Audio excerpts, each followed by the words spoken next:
You are not listening to an AI-generated voice. This is the actual voice of a human being, Edward E. French. There seem to be certain well-defined roots existing in all countries from which spring the current legends of the supernatural. And therefore, for the germs of the stories in this book, the author claims no originality. These legends differ one from another only in local color and in individual treatment. If the author has succeeded in clothing one or two of these norms in some slightly new vesture, he is more than content. Ralph Adams Cram, Boston, July 3, 1895. I have a friend, Olaf Arensverd, a Swede by birth, who yet, by reason of a strange and melancholy mischance of his early boyhood, has thrown his lot with that of the New World. It is a curious story of a headstrong boy and a proud and relentless family. The details do not matter here, but they are sufficient to weave a web of romance around the tall, yellow-bearded man with the sad eyes, and the voice that gives itself perfectly to plaintive little Swedish songs, remembered out of childhood.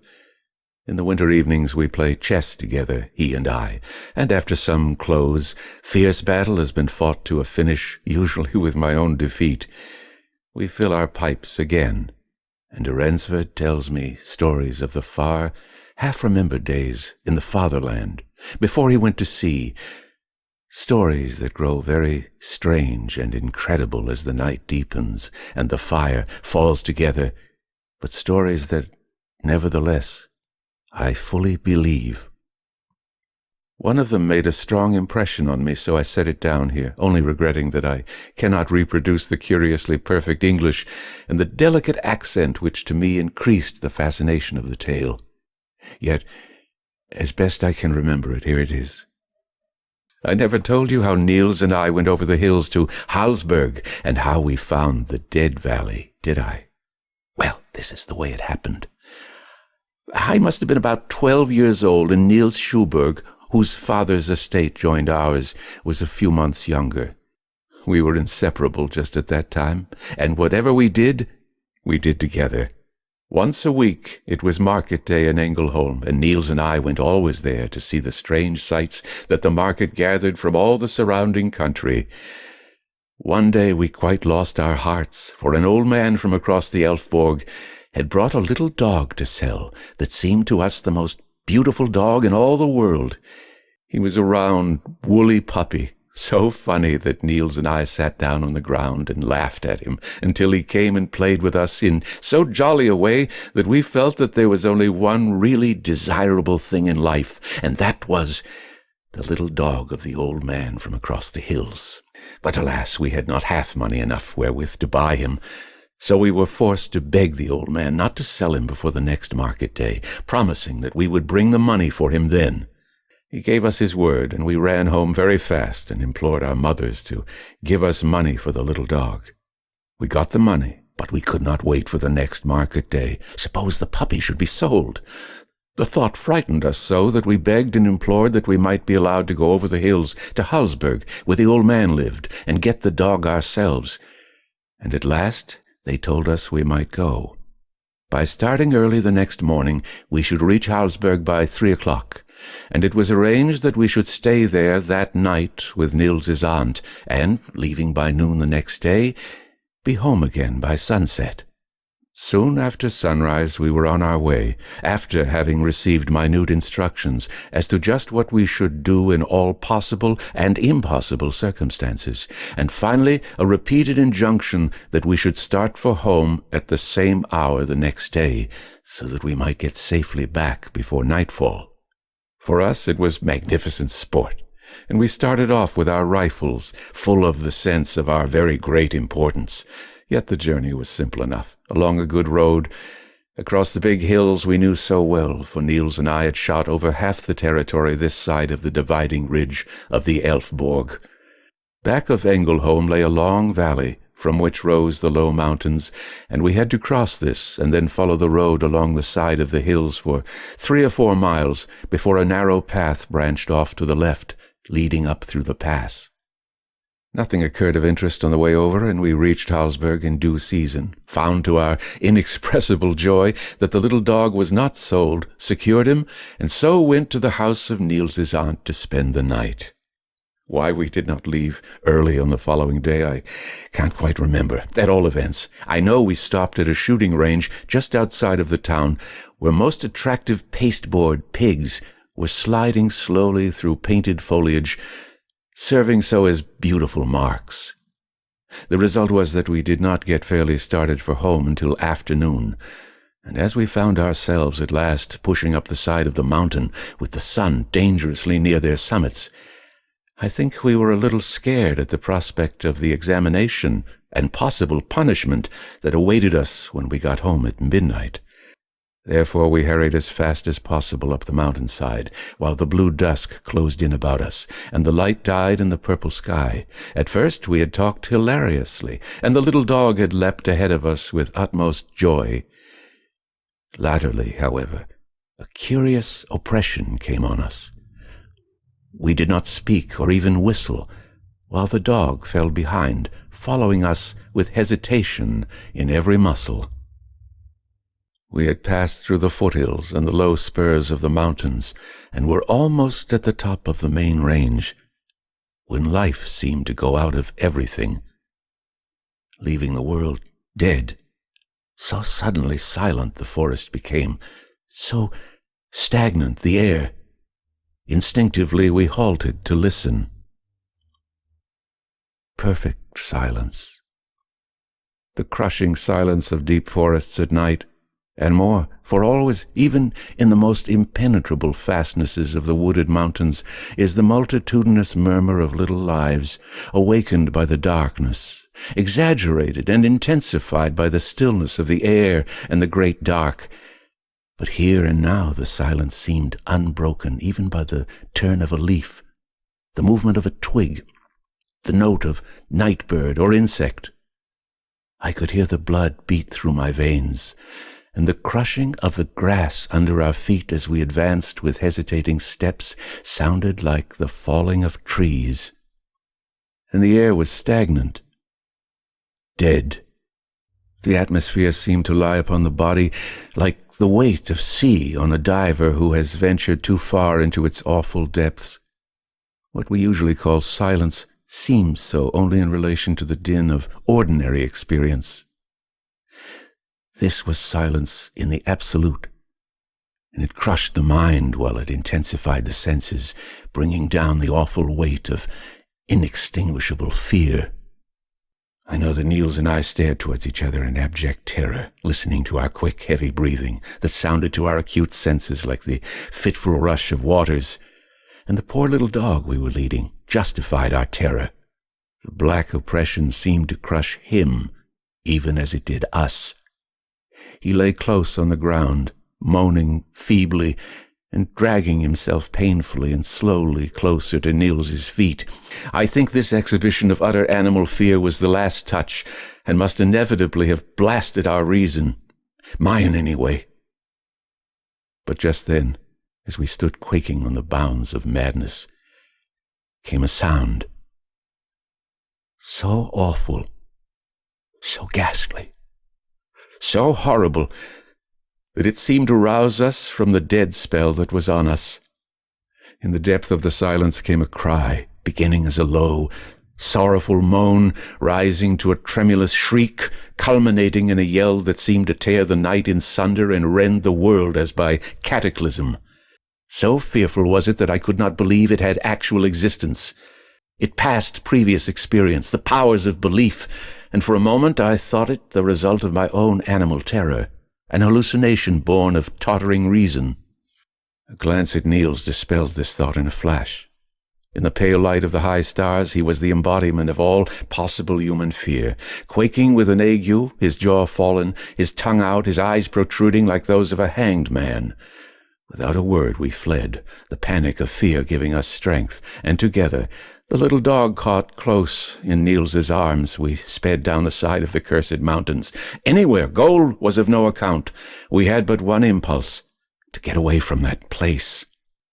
So under the black trees and the far white stars that flashed through the still leaves overhead, we leaped down the mountainside, regardless of path or landmark, straight through the tangled underbrush, across mountain streams, through fens and copses, anywhere, so only that our course was downward. How long we ran thus I have no idea, but by and by the forest fell behind, and we found ourselves among the foothills, and fell exhausted on the dry, short grass, panting like dogs. It was lighter here in the open, and presently we looked around to see where we were, and how we were to strike out in order to find the path that would lead us home. We looked in vain for a familiar sign. Behind us rose the great wall of black forest on the flank of the mountain. Before us lay the undulating mounds of low foothills, unbroken by trees or rocks, and beyond only the fall of black sky bright with multitudinous stars that turned its velvet depth to a luminous gray. As I remember, we did not speak to each other once. The terror was too heavy on us for that. But by and by we rose simultaneously and started out across the hills. Still the same silence, the same dead, motionless air that was at once sultry and chilling. A heavy heat struck through with an icy chill that felt almost like the burning of frozen steel. Still carrying the helpless dog, Niels pressed on through the hills, and I followed close behind. At last, in front of us rose a slope of moor touching the white stars. We climbed it wearily, reached the top, and found ourselves gazing down into a great, smooth valley, filled halfway to the brim with what? As far as the eye could see stretched a level plain of ashy white, faintly phosphorescent, a sea of velvet fog that lay like motionless water, or rather like a floor of alabaster, so dense did it appear, so seemingly capable of sustaining weight. If it were possible, I think that dead sea of white mist struck even greater terror into my soul than the heavy silence or the deadly cry. So ominous was it, so utterly unreal, so phantasmal, so impossible, as it lay there like a dead ocean under the deadly stars. Yet through that mist we must go. There seemed no other way home, and, shattered with abject fear, mad with the one desire to get back, we started down the slope to where the sea of milky mist ceased, sharp and distinct around the stems of the rough grass. I put one foot into the ghostly fog. A chill as of death struck through me, stopping my heart, and I threw myself backward on the slope. At that instant came again the shriek, close, close, right in our ears, in ourselves, and far out across that damnable sea. I saw the cold fog lift like a waterspout and toss itself high in writhing convolutions towards the sky. The stars began to grow dim, as thick vapor swept across them, and in the growing dark I saw a great watery moon lift itself slowly above the palpitating sea, vast and vague in the gathering mist. This was enough. We turned and fled along the margin of the white sea that throbbed now with fitful motion below us, rising, slowly and steadily, driving us higher and higher up the side of the foothills. It was a race for life, that we knew. How we kept it up I cannot understand, but we did, and at last we saw the white sea fall behind us as we staggered up the end of the valley, and then down into a region that we knew, and so into the old path. The last thing I remember was hearing a strange voice, that of Niels, but horribly changed, stammer brokenly, "The dog is dead!" And then the whole world turned around twice, slowly and resistlessly, and consciousness went out with a crash.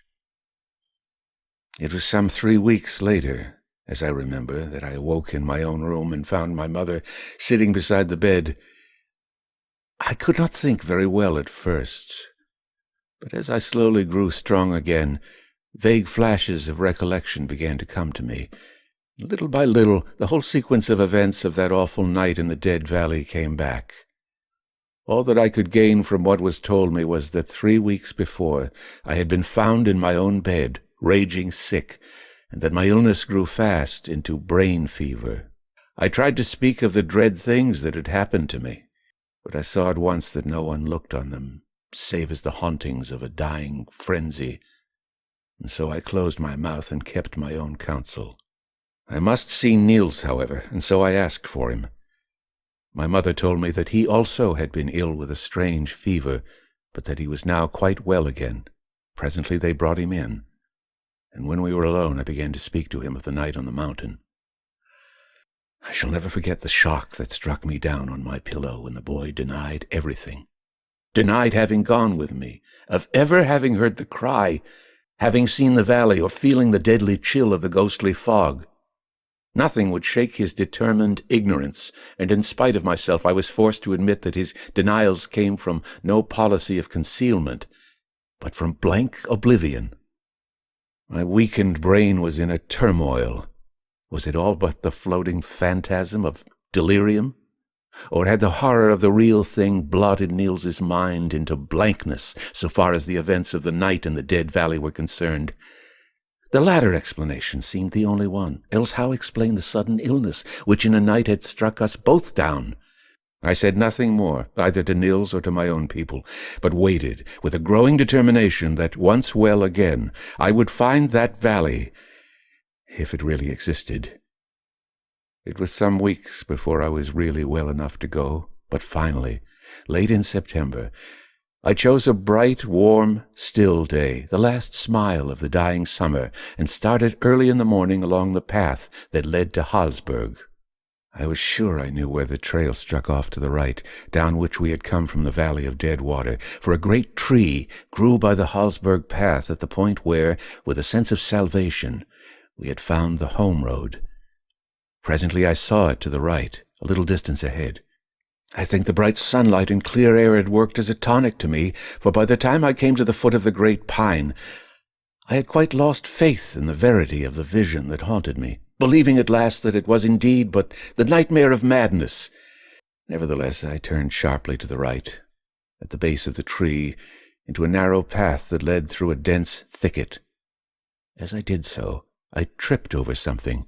A swarm of flies sung into the air around me, and looking down, I saw the matted fleece with the poor little bones thrusting through of the dog we had bought in Hallsberg. Then my courage went out with a puff, and I knew that it was all true, and that now I was frightened. Pride and the desire for adventure urged me on, however, and I pressed into the close thicket that barred my way. The path was hardly visible, merely the worn road of some small beasts, for, though it showed in the crisp grass, the bushes above grew thick and hardly penetrable. The land rose slowly, and rising grew clearer, until at last I came out on a great slope of hill, unbroken by trees or shrubs, very like my memory of that rise of land we had topped in order that we might find the dead valley and the icy fog. I looked at the sun. It was bright and clear, and all around insects were humming in the autumn air, and birds were darting to and fro. Surely there was no danger, not until nightfall at least. So I began to whistle, and with a rush mounted the last crest of Brown Hill. There lay the Dead Valley, a great oval basin, almost as smooth and regular as though made by man. On all sides the grass crept over the brink of the encircling hills, dusty green on the crests, then fading into ashy brown, and so to a deadly white, this last color forming a thin ring running in a long line around the slope. And then nothing. Bare brown, hard earth, glittering with grains of alkali, but otherwise dead and barren. Not a tuft of grass, not a stick of brushwood, not even a stone, but only the vast expanse of beaten clay. In the midst of the basin, perhaps a mile and a half away, the level expanse was broken by a great dead tree, rising leafless and gaunt into the air. Without a moment's hesitation, I started down into the valley and made for this goal. Every particle of fear seemed to have left me, and even the valley itself did not look so very terrifying. At all events, I was driven by an overwhelming curiosity, and there seemed to be but one thing in the world to do, to get to that tree. As I trudged along over the hard earth, I noticed that the multitudinous voices of birds and insects had died away. No bee or butterfly hovered through the air, no insects leaped or crept over the dull earth. The very air itself was stagnant.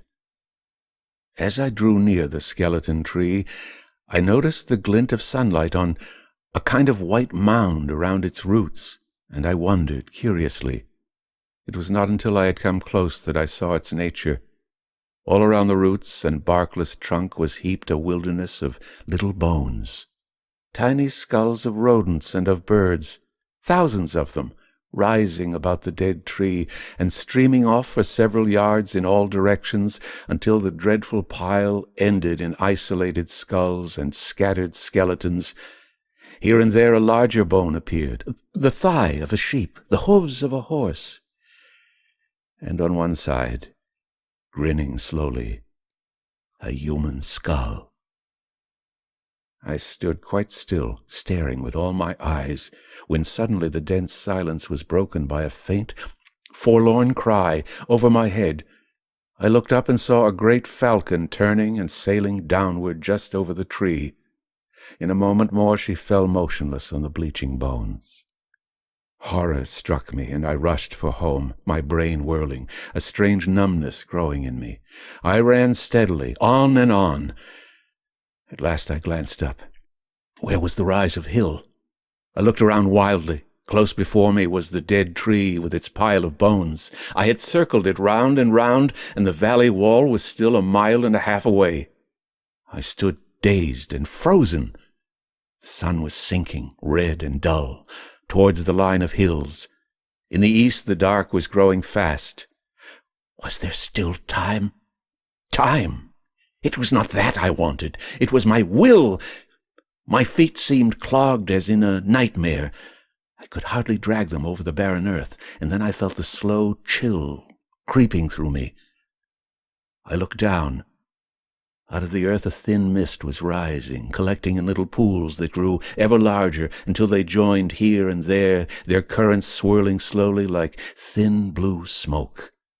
The western hills halved the copper sun.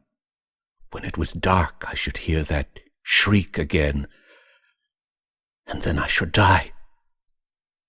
I knew that, and with every remaining atom of will, I staggered towards the red west through the writhing mist that crept clammily around my ankles, retarding my steps.